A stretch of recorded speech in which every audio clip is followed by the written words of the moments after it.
I followed my friend's stupid challenge and took a close photo with another guy. It went viral online. My boyfriend found out and ended things. He didn't defend me or help clear my name. He just walked away. I'm going to tell it without embellishments, because if I start to adorn it, it sounds like an excuse and I've already had too many. I betrayed my college boyfriend. It wasn't a romantic impulse or an accident.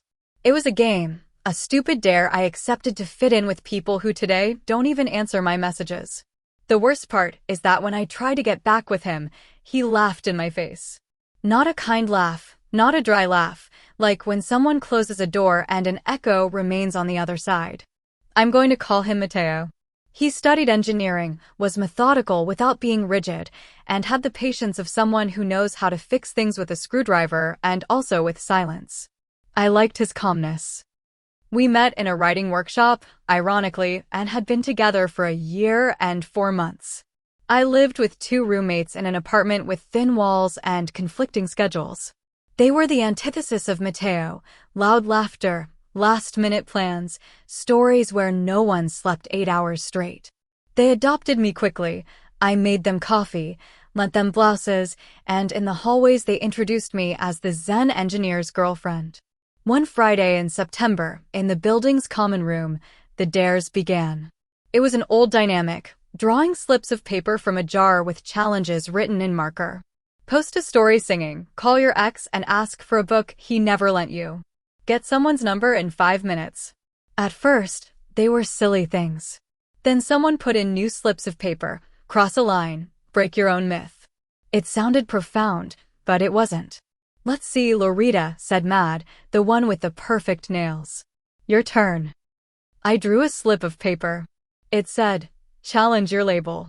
I read it out loud and the 3 of them looked at each other as if they had repeated a private joke. Your label is perfect girlfriend, said Tori. You never skip anything. You never say no. You're never wrong. How perfect are you? I pass, I replied awkwardly. That one doesn't have an action. We'll propose one, said Kels with a smile. Flirt with someone other than Mateo. Nothing toxic, nothing serious. Just to prove you know how to be liked without hiding behind my boyfriend. The room smelled of reheated pizza and floral perfume.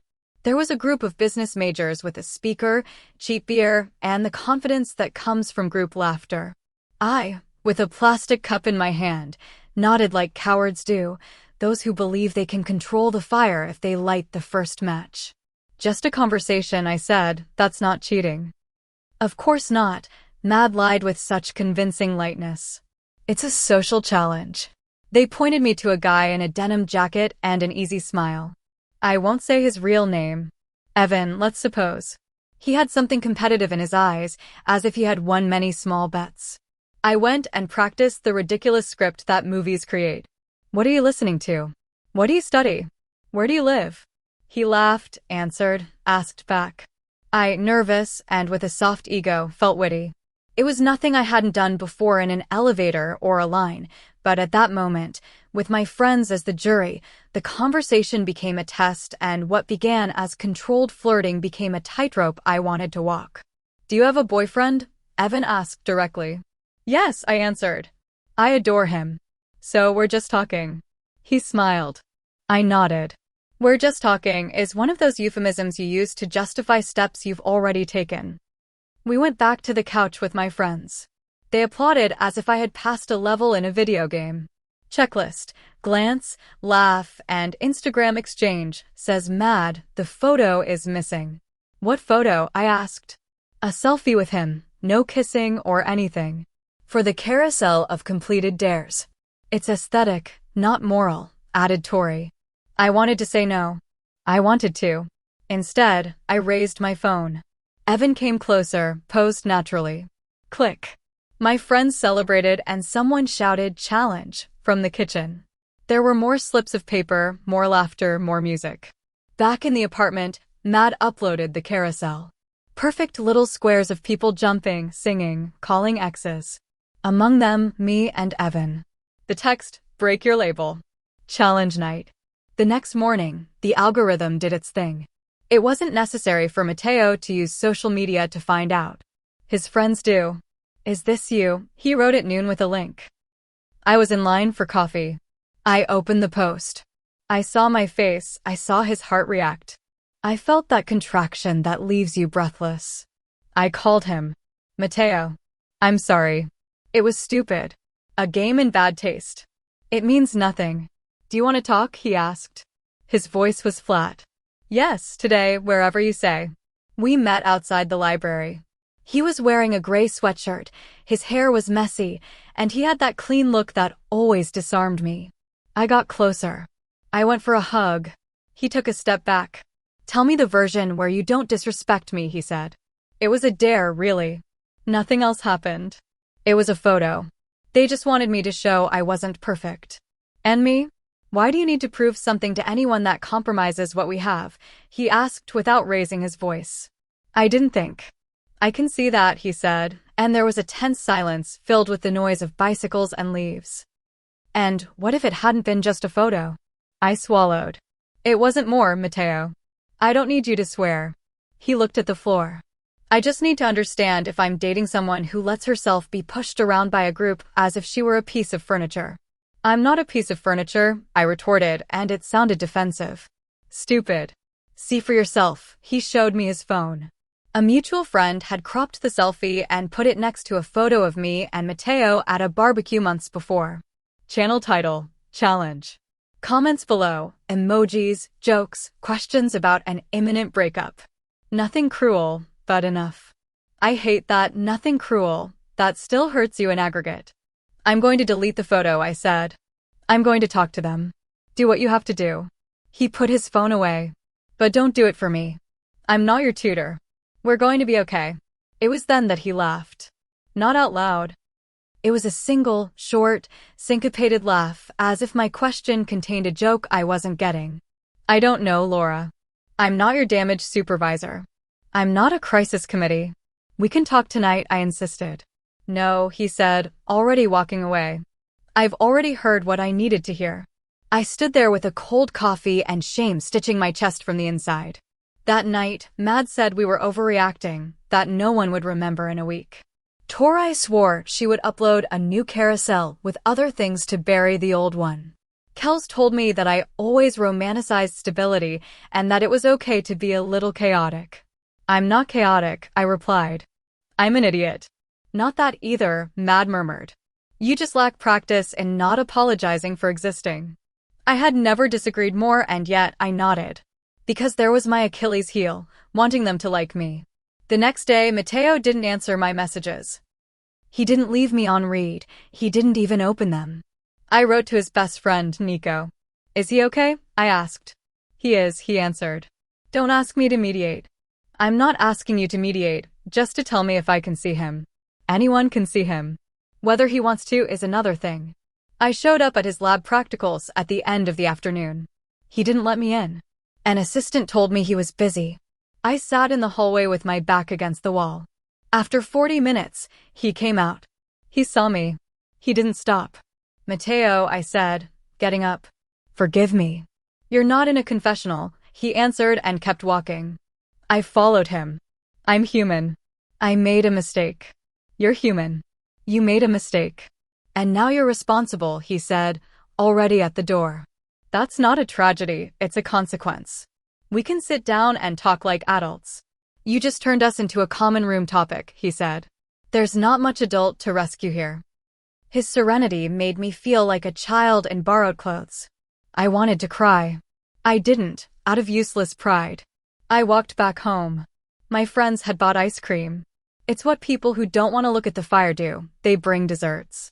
We uploaded the new carousel, said Tori with forced enthusiasm. Dances and poems. It's looking nice. Did you delete the old one? Yes, said Mad, although, well, you know how the internet works. I did know. What's deleted leaves shadows. A week later, Mateo asked to see me. I got my hopes up. We chose a small coffee shop. I arrived early. I sat by the window, repeated 3 phrases to myself. I will not justify myself. I will listen. I will accept. When he came in, I was already trembling. Do you want something? I asked. No, thanks, he sat down. I came to tell you that we're not going to continue. He had a piece of paper in his hand, a receipt. He was folding it, unfolding it. "You're not letting me fight for this," I managed to say. "You don't have to fight for something you opened up yourself." "To be honest, I'm not interested in fighting," he said without anger. This taught me something I would have liked to know in a different way. "What?" "That when you're pushed, you don't stand firm. You go with them." "Not always," I said, very small. "Once is enough," he shrugged. "I don't care if it was just a photo.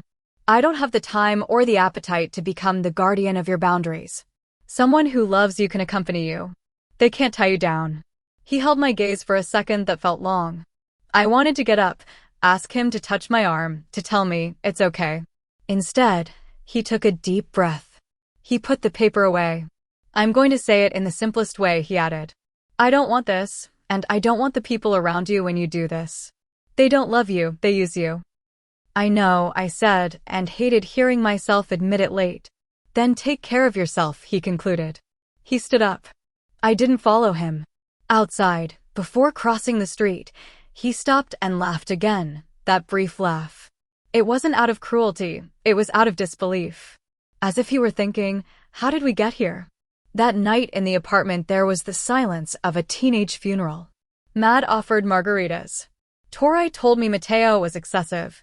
Kels assured me that no man can take a joke. I didn't respond. I locked myself in my room with a cup of water and my dignity turned into old wool. 2 days later, someone tagged me in a story from an anonymous campus meme account. A quick, malicious collage, the perfect girlfriend challenge.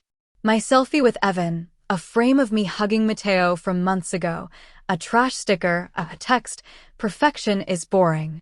I stared at the screen until my eyes dried out. I went to talk to Mad. "Who runs that account?" "Nobody knows, or everybody knows and nobody says," she answered, putting her hair up in a high bun. "Don't obsess over it, it will pass." It didn't pass. In a week, I lost my spot as a volunteer mentor in a program that required a role model. That's what they called it. It wasn't a sanction, it was a strange email. "To preserve the program's environment, we believe it's appropriate to postpone your participation until further notice." My scholarship wasn't at risk.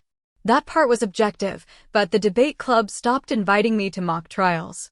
2 classmates removed me from a study group with the message, "We're closing spots." I am aware that none of these things define a life. But altogether, added to Mateo's laugh, they shrunk something inside me. I tried to talk to Evan, not to blame him, but to ask him to deny it, to say that nothing happened. I found him in the cafeteria. "Can you help me with this?" I asked him. "With what?" he asked, knowing. "With the rumor. You and I didn't. Nothing happened." "The rumor benefits me," he said, honest and with that tactically kind smile. "It would benefit you if you knew how to play it." "I don't play," I said. "That's the problem." He shrugged. "You got into this for a dare, get out with another. Post something, change the subject, distract. It works." I wanted to tell him it wasn't a social media algorithm. I kept quiet, I left. My friends proposed a counterattack. "We'll make our own carousel apologizing as a collective," said Tori, thinking she was an editorialist. "We'll use big words, responsibility, learning, resignifying." "I don't want big words," I answered. "I want you to stop seeing my life as a game board." "But we can help you," Matt insisted. "We'll get you a visible volunteer position. We'll post photos of you. We'll upload inspirational things there." "No." The word sounded strange in my mouth, as if I were using it for the first time. The next blow came from a flank I didn't see coming.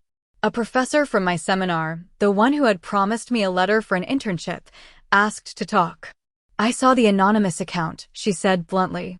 "It's not my style to meddle in anyone's personal life, but the letters I sign are a testament to your judgment, and the perception of your judgment right now is not in your favor." "I understand," I answered, feeling guilty for things that weren't strictly illicit, but were foolish. "My advice," she added, "distance yourself from that group. The groups that applaud your mistakes won't support you when you have to pay their costs." I nodded. I left her office with the certainty that I no longer wanted to be the version my friends supported with stories. I wrote a message to the group. "I'm not going to continue with the dares or the posts. Don't look for me for that." I left the phone face down.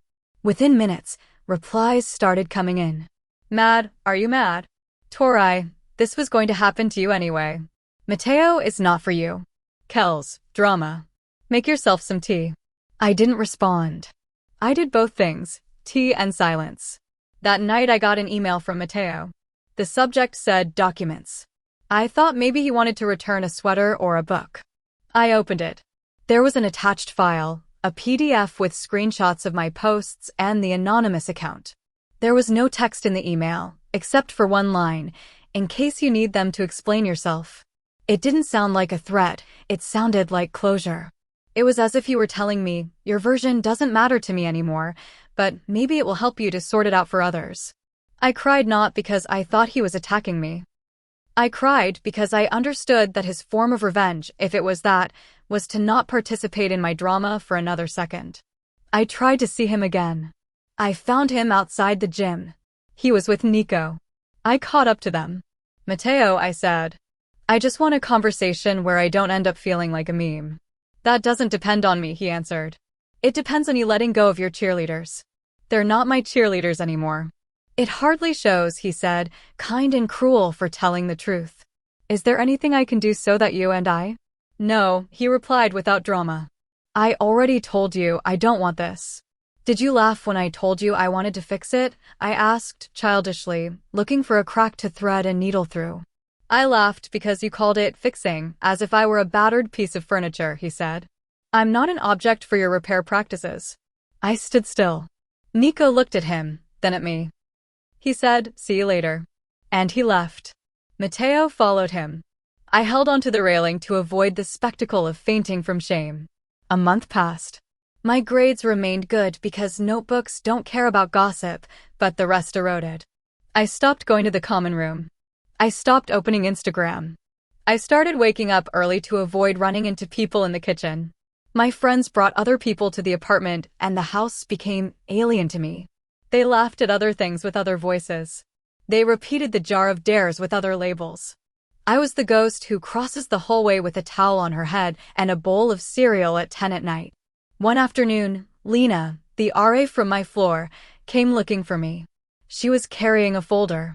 There have been complaints about noise and posts that could be considered harassment, she said, professional and tired. I'm not going to get into the content. I'm just asking you to control what's within your reach. I don't run that account, I said, defensively. I'm not blaming you for anything, she clarified.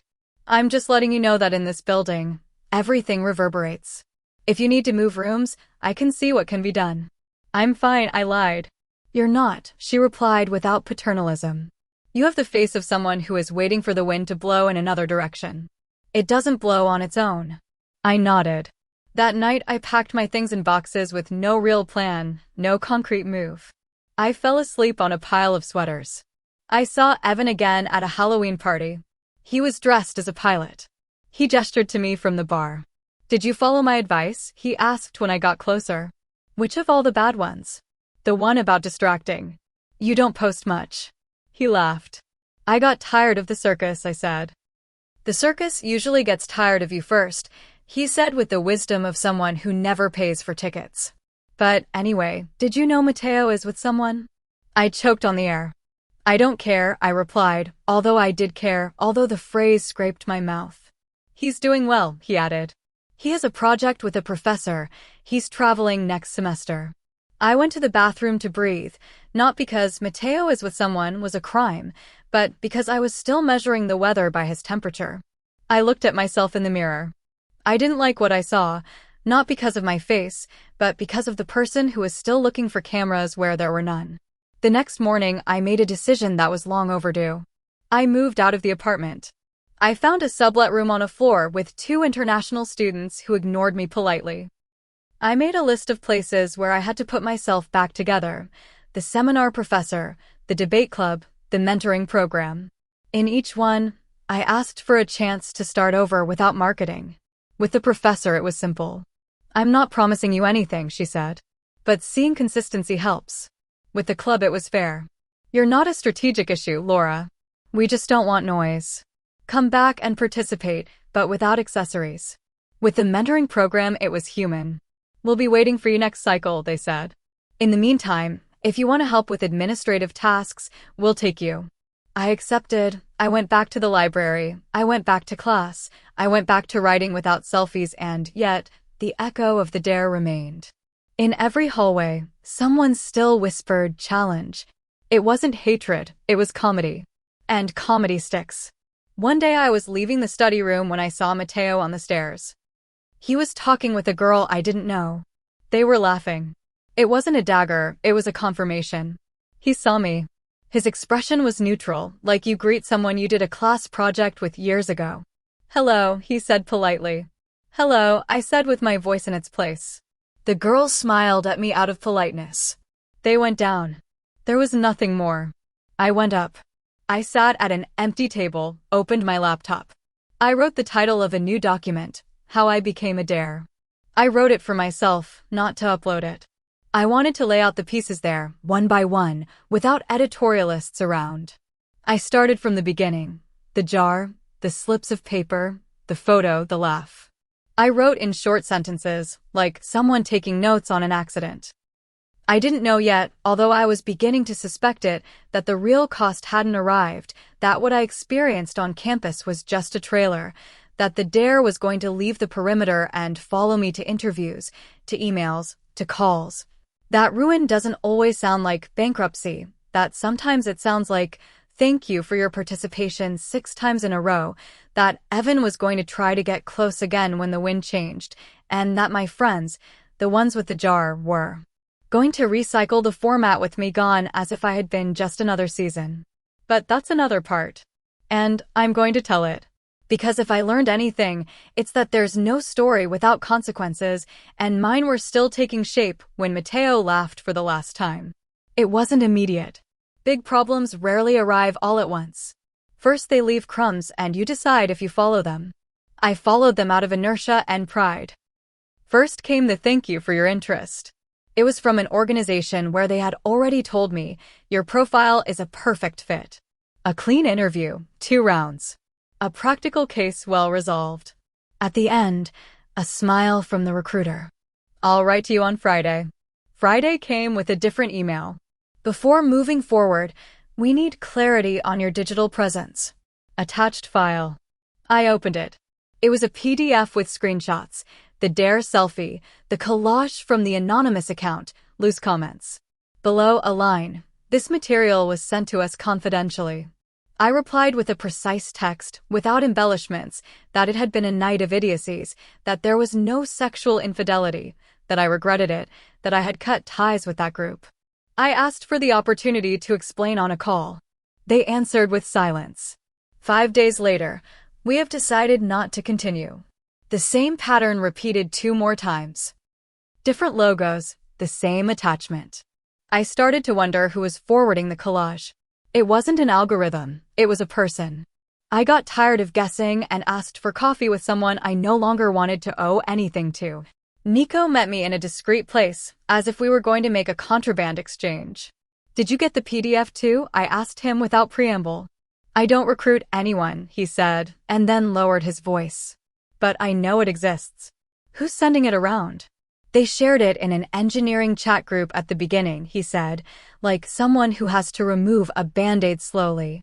Then it jumped to other groups and, he paused briefly, there's someone who sends it directly when they see your name. Who? Evan's girlfriend. Well, girlfriend. Her name is Ray, or that's what her username says.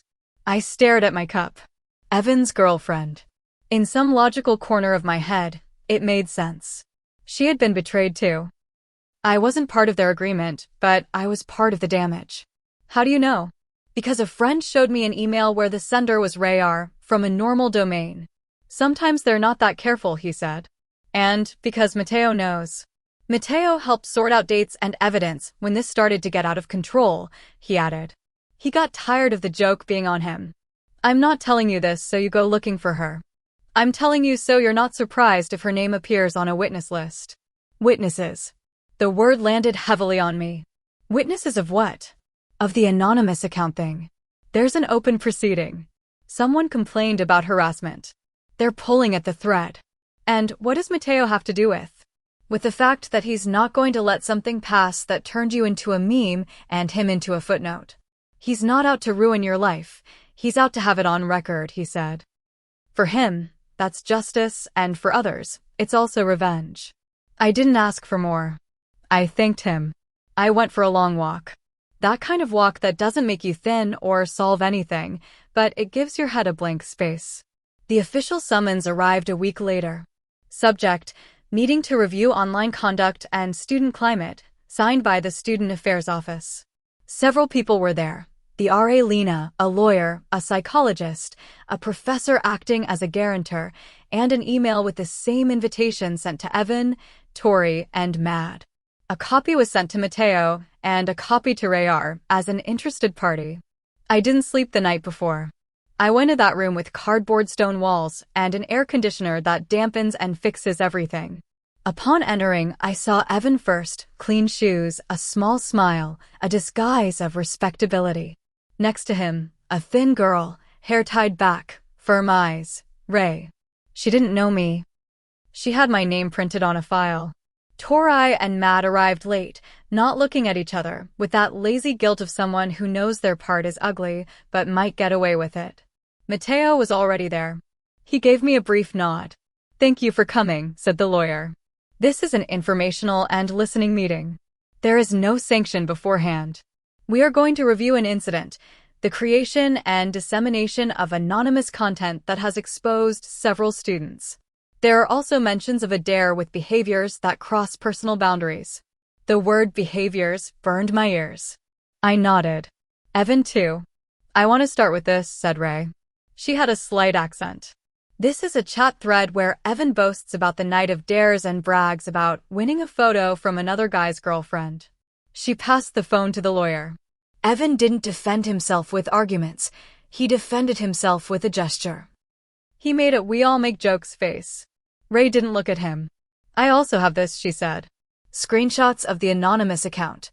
The access was made from an IP on the network of the building where Evan lives, and this is one of the photos before it was uploaded. He saved it with the name, the_naive_zen.jpg. Zen, the nickname my ex-friends used to introduce me. The chair swallowed me. "Do you want to say something, Evan?" asked the lawyer. "Several of us manage the account," he said, casting nets without names. "I uploaded memes, yes, but never with the intention to harm. If someone felt bad, I'm sorry. It was social satire." "And the file called the_naive_zen.jpg, the lawyer asked again. "It was an inside joke. I didn't think," he shrugged, "I didn't think it would be such a big deal." "A big deal," intervened Lena, the RA. "We have 4 harassment complaints derived from that account. 4. 2 with additional psychological support." Evan entrenched himself behind the smile. Tori then spoke quickly. "No one wanted to hurt anyone. It was a dynamic that got out of hand. I uploaded general content. If it affected Laura in any way, I'm sorry." "Were you the one who uploaded the dare selfie?" asked the psychologist. "No," said Tori convincingly. I believed her. Mad looked down. "It was me," said Mad limply, "but someone sent it to me. I didn't take it from Laura's profile. It came to me." "It was," she chewed the word, "imprudent." "Who sent it to you?" asked the lawyer. "I'm not going to start pointing fingers." Mad crossed her arms. "Then we will," said the lawyer with a chilling calm. "We have records, but we prefer things to be said." Ray raised her hand without raising it. That minimal gesture. "Evan created the folder where the memes were stored before being published," she said. "I saw it because he showed me his creative process, and I warned him he was messing with people who had done nothing to him." He laughed and said, "We are all content. We are all content." Another laugh stuck in the walls. "They asked me to speak. I didn't make a speech, I said what was necessary. I committed an infidelity on the level of loyalty, which is what's important. It was the selfie, it was the flirting, it was the game. I was wrong with Mateo. I humiliated him in a clumsy and public way. That is clear. What came after with the anonymous account was another layer. It was sustained mockery. I say this because I don't want to hide my part behind the other, but I also don't want the other to be hidden behind my part." Mateo did not intervene. I looked at him without seeking permission. He remained with his back straight, his elbow on the table, his mouth tight. The lawyer nodded like someone checking boxes. "We will conclude this session with two things," she said. One, a disciplinary process for digital harassment is being initiated against Evan and those who administered the account. Two, a non-punitive reparation plan is recommended for those who were targeted by that account. "Laura, you can choose to participate or not." "I'll participate," I said. Evan protested politely. "I find this disproportionate. Tori asked not to ruin our semester." Mad cried silently. Ray did not cry. When the meeting ended, no one crossed paths in the hallways. Ray approached me at the door. "I didn't come for you," she said directly. "I came for myself and for other girls," he turned into jokes. "I understand," I said. "Sorry for my part in this." "Tell that to the person it concerns," she replied and glanced at Mateo. "As for me, just don't ask me to protect your reputation. It's not my job." "I know. It was my job with Evan and I've already quit," she added and left. Mateo and I walked a few steps in parallel out of inertia. I stopped. "Thanks for sorting out the dates and all that," I said, holding his gaze. "I didn't ask you to do it, but thank you." "I didn't do it for you," he repeated, almost the same script as Ray. "I did it for myself and to close the chapter where others were writing subtitles for me." "I understand." "Laura," he said with that voice that cuts without rising. "This is going to have serious consequences. Don't look for shortcuts. Handle what's coming and that's it." "That's it," I repeated, as if by saying it, it would become a finished thing. It wasn't finished, it was just beginning. The consequences arrived organized, as if someone had distributed agendas. Result of the process: Evan, suspension for 2 semesters and loss of his partial scholarship. Tori, an academic blemish and service hours in the Digital Coexistence Program. Mad, a formal letter of reprimand, removal from the building's communications team, and a public apology to 3 people, myself included. I was given a mandatory workshop plan on boundaries and decision-making and the recommendation, not a sanction, to distance myself from certain circles. I didn't argue with any of it. The hard blow for Evan came separately. The company where he had a guaranteed paid internship, he told the story 1,000 times himself, rescinded the offer. Someone, sent the university file with the case summary. Incompatible code of conduct. I read that printed email days later in a cafe because Ray posted it on her story with a sober text, when the joke no longer finds laughter. It wasn't a loud revenge, it was surgical. The hard blow for me came from accumulation. 3, thank you for your interest, and 1, we prefer not to move forward in 2 weeks. The professor who had suspended my letter, after the meeting, called me. "I'm not going to give it to you this semester," she said. "Next semester, if everything is in its place, we'll talk." Translated: I don't trust you yet, but I'm not burying you either. I was grateful for that middle ground, which in my head at the time still seemed like a rescue. It wasn't. Financially, I fell short. The new room was more expensive. My parents' help was limited. I took a part-time job in a coffee shop far from campus, anonymous. I learned to foam milk and to smile without showing my teeth. Sometimes Nico would come in to buy coffee. We never talked about anything except coffee. The reparation with Mad was small and clumsy in a borrowed room. She read a text from her phone with words like learning and responsibility. She gave me a printed letter for whatever you need. It wasn't going to be of any use with any recruiter, and yet I kept it. Tori didn't seek me out. Kels disappeared from my life with an efficiency I never had for cleaning my drawers. There was another day when I saw Evan again. It was in front of the administration building. His shirt was wrinkled and he had a file under his arm. He called me, Laura. I didn't turn out of reflex, I turned out of routine. He approached. "Could you help me?" he said. "Could you say it wasn't me with the account, that it was a group effort? It's better for you. They see you as a victim now." "I'm not your get-out-of-jail-free card," I replied. "And I'm not a victim in the way that's convenient for you. I'm the one who messed up at the beginning and you took care of the rest. Deal with what you've got coming." "Is it Mateo who told you to sink me?" he asked, looking for a villain. "I don't need anyone to tell me what you did," I said. "You signed off on everything yourself. You even put my name on a file." They were jokes, he repeated without force.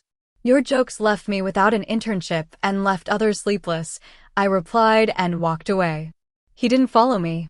Halfway through the semester, I paid my rent late and was charged a fee. I calculated on an Excel sheet what I could cut, and it came down to food and time. I became good at cheap soups and at rushing through readings on the bus. The campus was no longer a place, it was stations, class and library, work, room, and every now and then a discreet explosion of shame when I heard "challenge" whispered in a hallway. In one of those weeks of clocks and soup, I received a message from a number I hadn't saved. It's Mateo's mom, it said. Laura, I'm going to stop by to pick up some of your things that were left at the house. Mateo told me to let you know. I'll leave them with Lena in your building's administration. I replied with a thank you, without verbs. In the afternoon, Lena gave me a bag, a sweater, 2 books, a toothbrush I didn't even remember. Inside there was a small envelope. I opened it.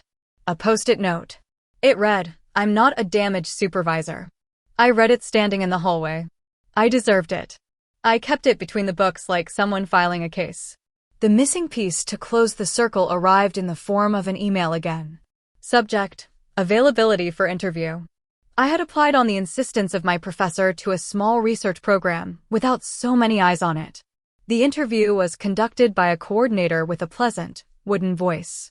I see your file, he said. I see what happened this semester. I'm going to ask you bluntly, can you handle the work without bringing personal problems to the team? Yes, I said, because it was the only thing I could say. Good, I'm going to give you a case to solve, he added, and I'm going to ask you for something that's not standard, to include a section about a recent personal mistake and how you managed it.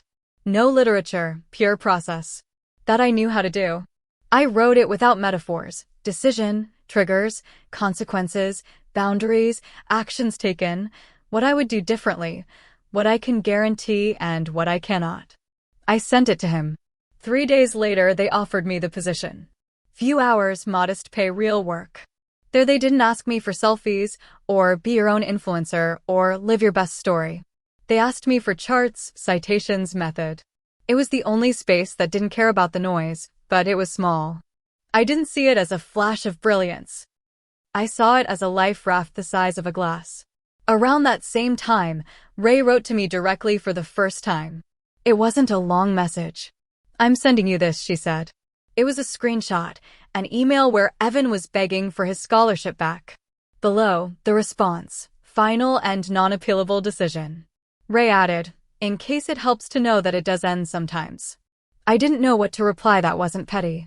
I wrote, I don't celebrate this. She put, me neither. I finish. And a goodbye. I finish. I wasn't finishing. I had classes, bills, corrections left. I had, above all, my face left. There were days I wanted to hide it. There were days I didn't. One afternoon, leaving the library, I saw a new poster on the bulletin board. An announcement from the building where Tori and Mad lived. Dares that compromise the dignity of residents are prohibited. Below, someone had written in marker, don't be cruel, it's not that hard. I didn't receive a notification or a fine or a this was meant for you. It was a policy. It felt good that it didn't have my name on it. It was bigger. At the end of the semester, there was another meeting in student affairs. This time to close things out. Evan was officially informed that he couldn't take his exams and had to vacate the residence in 2 weeks. I saw him putting things into black bags through the ground floor window. Shoes, protein jars, a small plant that wasn't going to survive. I approached Ray without getting too close. Are you going with him? I asked, maybe out of morbid curiosity, maybe out of humanity. I don't even accompany him to the corner anymore, she said and didn't smile. At first I thought he owed me loyalty and I was furious because he failed me. Now I see he owed it to anyone, starting with himself. He can't even hold a glass of water. Don't defend him or condemn him with me, she added. Live your life. The rest falls under its own weight. She left. Evan looked up and met my gaze. He made no gesture. He closed the bag, dragged it like you drag a body in a bad movie. I thought that with his departure the noise would die down, and that was partially true. What didn't go down were my own numbers. 2 classes I was going to finish, I had to repeat. In the research job, they demanded what I had promised, consistency without stories. I delivered. But the other things, formalized internships, a clean path, no longer existed. Wherever I knocked, they asked for letters. Where there were letters, they asked for clean social media. Where there was social media, they asked for silence, and I had a history that lit up with a 2-word search, challenge, and my name. No one insulted me anymore, no one wrote to me, they just left me in the algorithm's limbo. Halfway through the next term, I was called from the administration of my new building. The rent was going up. I did the math and realized I could no longer afford it. I wrote to an aunt who lives 45 minutes away, and she received me with practical hospitality, sofa bed, a schedule for the bathroom. No coming and going at all hours here. I accepted the rules without complaint, the way you accept lifeboats without asking for the brand. I left campus on a Tuesday afternoon with 2 suitcases and the bag with the gray sweater, the books, and Mateo's post-it. I handed in the keys, signed the departure form. Lena wished me the best. I believed her. It wasn't the best, in a brilliant sense, it was the best available. Whoever expects a closing scene with Mateo with grandiloquent phrases is not going to find it here. I saw him 2 more times. The first, crossing a street next to the girl from the staircase. He nodded at me. I did too.